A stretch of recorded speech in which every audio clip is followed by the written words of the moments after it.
안녕하셨습니까? 지난밤에도 함께 하신 우리 주님께 감사와 영광을 돌립니다. 만나의 아침 새벽 기도를 기도로 시작하겠습니다. 아버지 하나님, 언제나 저희에게 주님께서 베푸신 귀한 은혜를 통하여 생명 주심 감사합니다.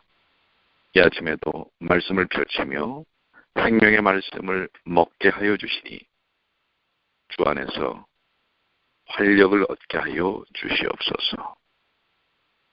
주의 영께서 저희와 함께 해주심을 믿고 감사드리며 예수님의 이름으로 기도드리옵나이다. 아멘.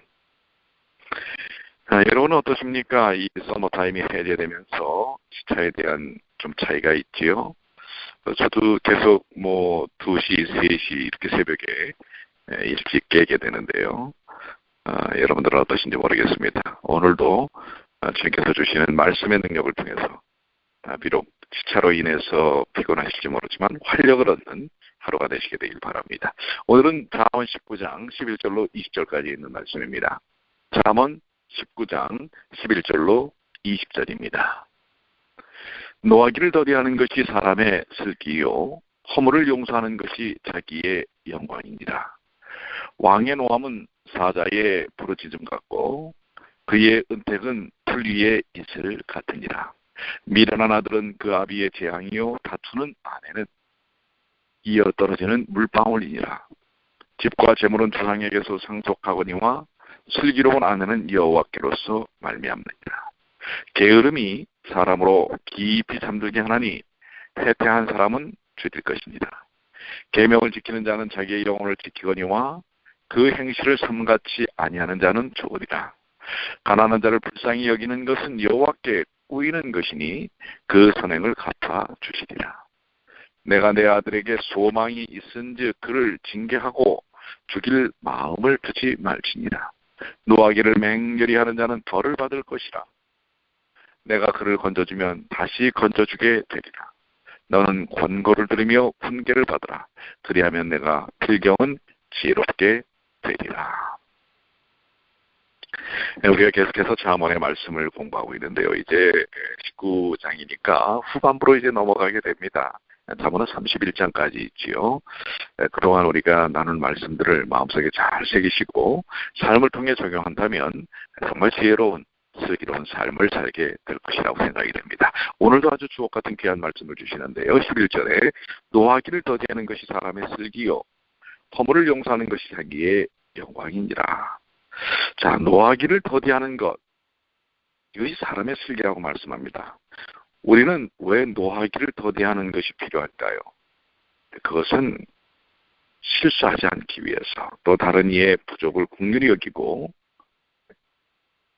다른 사람에게 삶의 기회를 주기 위해서, 어떤 면에서는 우리 자신의 부족도 생각하는 기회가 되기 위해서 그렇습니다. 그것은 참는 훈련, 반영하는 훈련, 너그러움의 훈련입니다. 그래서 이 참을 인자, 인내라는 말, 이것은 우리 동양적 사상에서도 많이 강조를 했죠. 사람의 덕 가운데 참는다고 하는 것, 인내한다는 것, 그것은 사물과 사건을 바라볼 수 있는 관점을 매우 정확하게 만들어주고 풍요롭게 만들어준다고 하는 것입니다. 노하기를 더디하는 것은 하나님의 성품을 본받는 것입니다. 하나님은 죄인들을 오래 참으시고 노하기를 더디하십니다. 출애굽기 34장 6절에 자비롭고 은혜롭고 노하기를 더디하고 인자와 진실이 많은 하나님이로라 라고 말씀하고 계시고요. 민수기 14장 18절에도 여호와는 노하기를 더디하고 느헤미야 9장 17절에는 주는 사유하시는 하나님이시라. 은혜로우시며 긍휼히 여기시며 더디 노하시며 인자가 풍부하심으로 저희를 버리지 아니하셨나이다. 하나님께서 노하기를 더디하셨기 때문에 우리 인생들이 지금 이렇게 살 수 있는 것입니다. 하나님께서 불같이 노하신다면 이 땅에 살아남을 이들이 얼마나 있겠습니까? 그러나 이 노하기를 더디하는 것, 그건 참 쉽지 않은 일이지요. 잠언 16장 32절에는 노하기를 더디하는 자는 용사보다 낫고 자기의 마음을 다스리는 자는 성을 빼앗는 자보다 나으리라 라고 말하고 있습니다.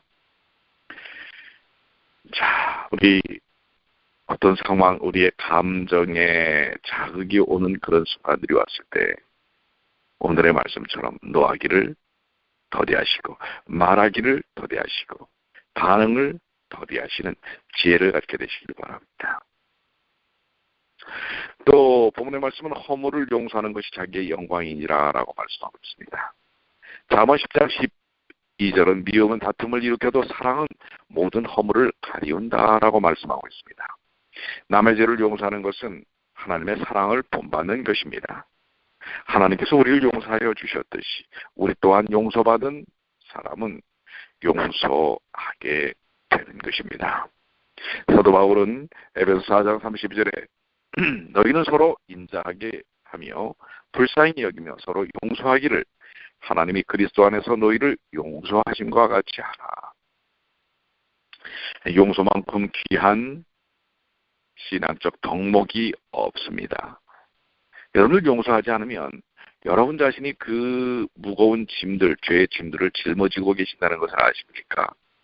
오늘날 많은 사람들이 암에 걸리고 질병에 걸리는 이유 중에 하나가 용서하지 못하기 때문에 그렇습니다. 아직도 인간관계나 삶을 통한 상처, 무거운 짐, 죄의 대가 이것들을 스스로 지려고 하는 것입니다. 이것을 내려놓아야 합니다. 그것이 용서의 정신입니다. 자, 오늘 우리 아주 두 가지 주제지요. 노하기를 더디하는 것, 인내하는 것과 용서하는 것. 이것은 정말 우리의 삶 속에서 우리를 따뜻하게 만들고 건강하게 만들고 또한 순결하게 만드는 귀한 덕목이 아닌가 이렇게 생각이 됩니다. 12절입니다. 왕의 노함은 사자의 부르짖음 같고 그의 은택은 풀 위의 이슬 같으니라. 왕은 힘과 권세를 가진 주권자입니다. 사자는 먹이를 찢고 삼키려 할 때 부르짖습니다. 왕의 노함이 사자의 부르짖음과 같다. 그렇습니다. 이것은 아주 무서운 것입니다. 처참한 것입니다. 힘을 가진 왕이 노하여 그 권력을 행사한다면 사자의 부르짖음같이 아주 맹렬하고 또한 두려운 일이 될 것이라고 하는 것입니다. 만왕의 왕이신 하나님의 진노, 하나님도 진노하십니다. 악을 함께 하실 수 없습니다. 결국 그 악을 제하실 수밖에 없는 것입니다. 그렇기 때문에 우리는 악에 대한 진노에 대해서 벗어나야 하는 삶이 필요하죠. 그러나 그 벗어나는 일이 우리 스스로의 노력과 꼭 잘 되지 않지요. 십자가의 전적인 능력, 의지해야 합니다.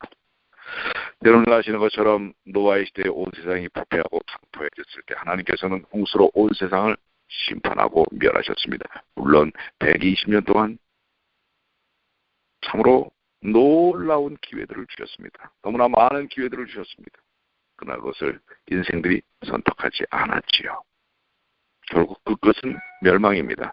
소돔과 고모라 성이 심히 부패하고 음란했을 때 하나님께서 하늘에서 유황불로 멸하시지 않았습니까? 가나안 땅의 7 족속들이 우상 숭배와 음란으로 심히 부패했을 때 하나님께서는 이스라엘 백성에게 그 땅의 거민을 다 멸하라고 명하였습니다. 악은 사라질 수밖에 없습니다.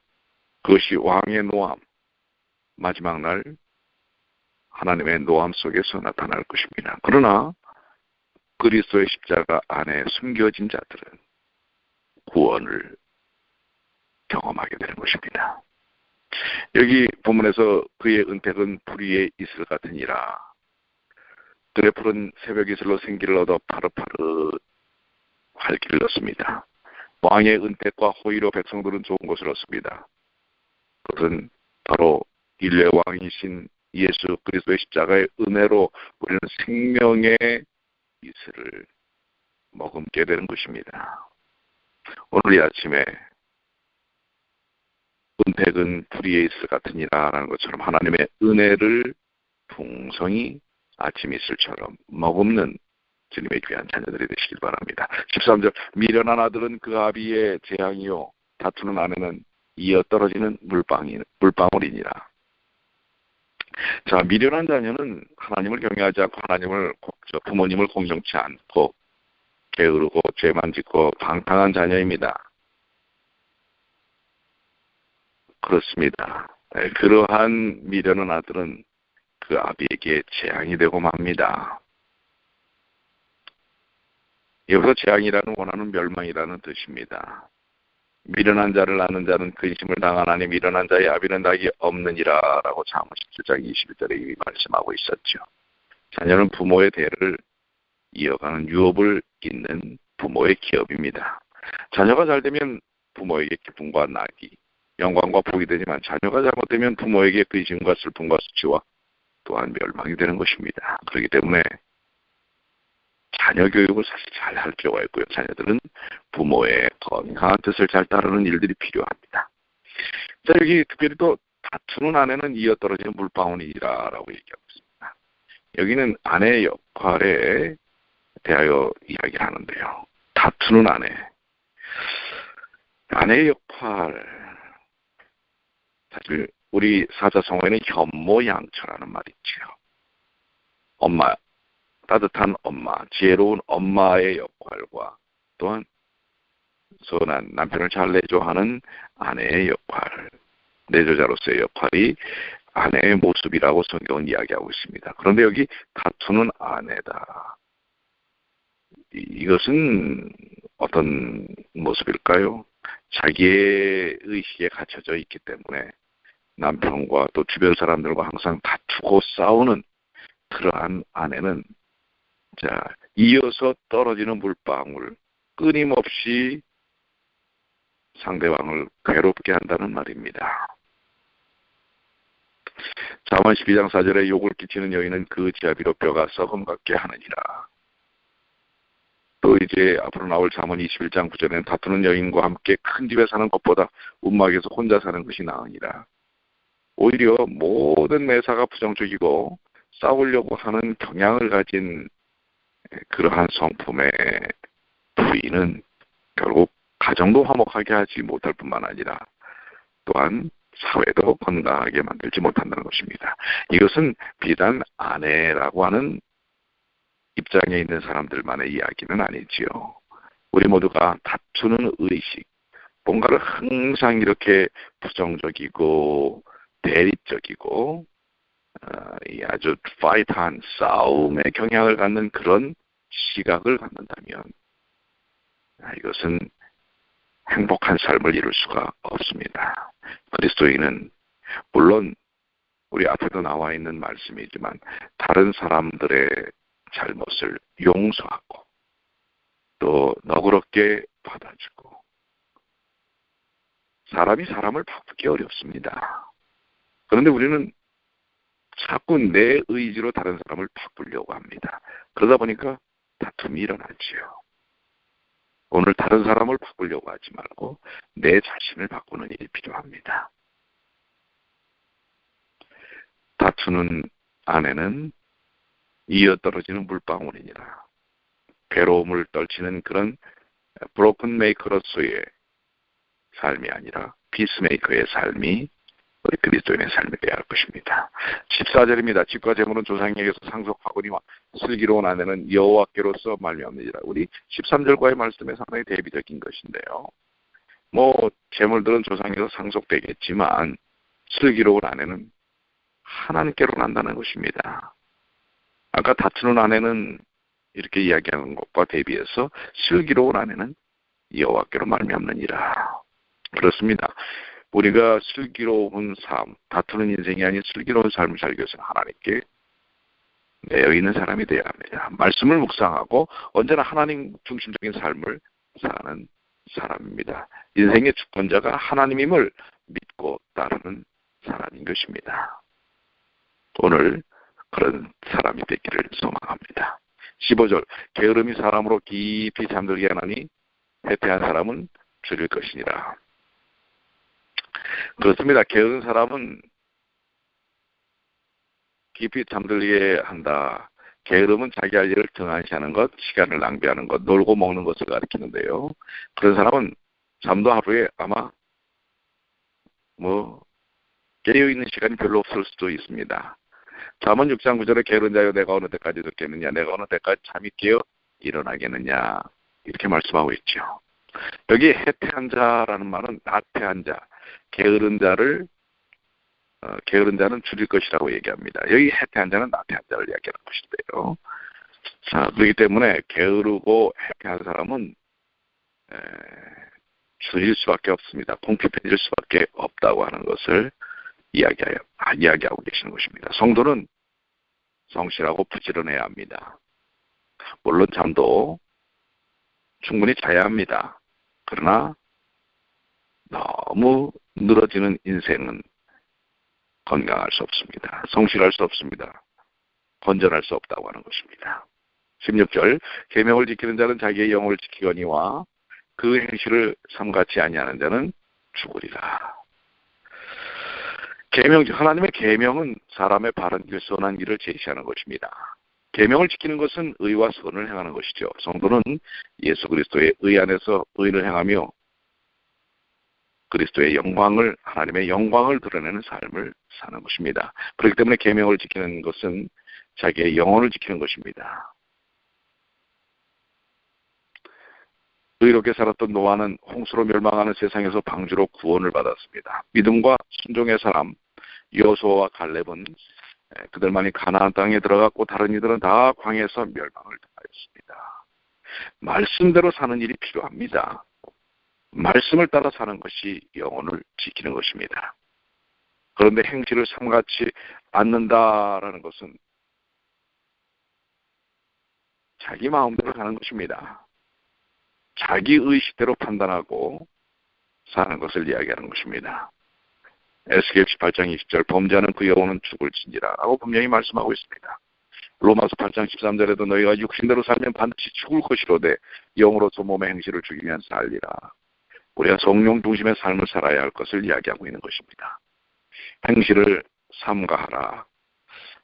하나님께서 싫어하는 많은 것들 중에 거짓말, 또 어떤 편견을 갖고 다른 사람들을 이간하고 부정적이고 불만을 토로하고 이러한 부분이 있다고 그랬죠. 그런 행실들 속에서 우리가 벗어나야 할 것을 이야기하고 있는 것입니다. 17절, 가난한 자를 불쌍히 여기는 것은 여호와께 꾸이는 것이니 그 선행을 갚아 주시리라.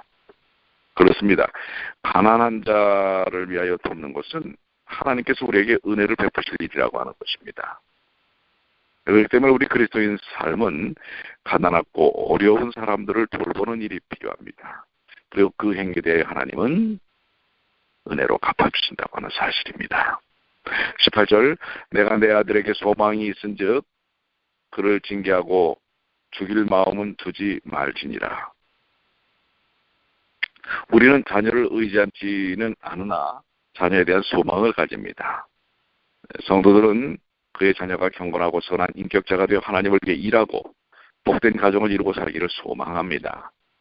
우리는 자녀의 심령이 굳어져 도저히 고치기 어렵다고 판단되기 전까지 그에 대한 소망을 버리지 말아야 합니다. 그러니까 자녀들에 대해서 우리가 바른 가르침과 깨달음과 교훈과 신앙적 유업을 남겨야 하는 것입니다. 그리고 우리가 잘 징계하는 일이 필요하지, 여기 죽일 마음을 두지 말지니라. 잘못했다고 해서 부모가 자녀를 해야 할 권한은 없는 것입니다. 물론 그런 부모도 없겠지요. 그러나 그런 부분에 대하여 우리 스스로가 마음을 잘 다집을 수 있도록 부모들도 자녀를 교육할 때 감정에 노출될 때가 있습니다. 감정 컨트롤을 잘 해야 할 것입니다. 19절, 노하기를 맹렬히 하는 자는 벌을 받을 것이라. 내가 그를 건져주면 다시 건져주게 되리라. 앞에 이미 나와 있던 노에 대한 이야기를 말씀하고 있습니다. 20절, 너는 권고를 들으며 훈계를 받으라. 그리하면 내가 필경은 지혜롭게 되리라. 우리가 하나님의 권고, 조언과 충고, 권면, 하나님의 말씀을 바르게 받는 것입니다. 훈계는 교훈, 경고, 책망이라는 뜻입니다. 우리는 하나님의 말씀을 바르게 받아들여야 합니다. 때로는 그것이 우리를 책망하는 것이라 할지라도 우리는 그 말씀의 뜻들을 바르게 깨달아 알아야 할 것입니다. 그리하면 내가 필경은 지혜롭게 되리라. 결국 그 말씀을 통해서 우리는 바른 삶을 하게 된다고 하는 것입니다. 오늘 우리를 향하여 주시는 하나님의 말씀, 노하기를 더디하고 또 다투지 아니하는 삶, 그리고 어렵고 힘든 자들을 살피고 나누는 그러한 삶이 오늘 우리에게 주는 풍성한 하나님의 은혜들을 경험케 할 것입니다. 오늘도 주님 안에서 승리하십시오. 주께서 함께 하십니다. 기도하겠습니다. 아버지 하나님, 오늘 주신 말씀들이 그저 한쪽 귀로 듣고 한쪽 귀로 흘려버리는 말씀이 아니라 저희의 마음에 바로 새겨서 삶을 통하여 직접 경험할 수 있도록 도와주시옵소서. 노하기를 더디하는 것, 그것이 진정한 슬기요 지혜라고 말씀하셨습니다. 우리를 자극한 많은 것들이 있습니다.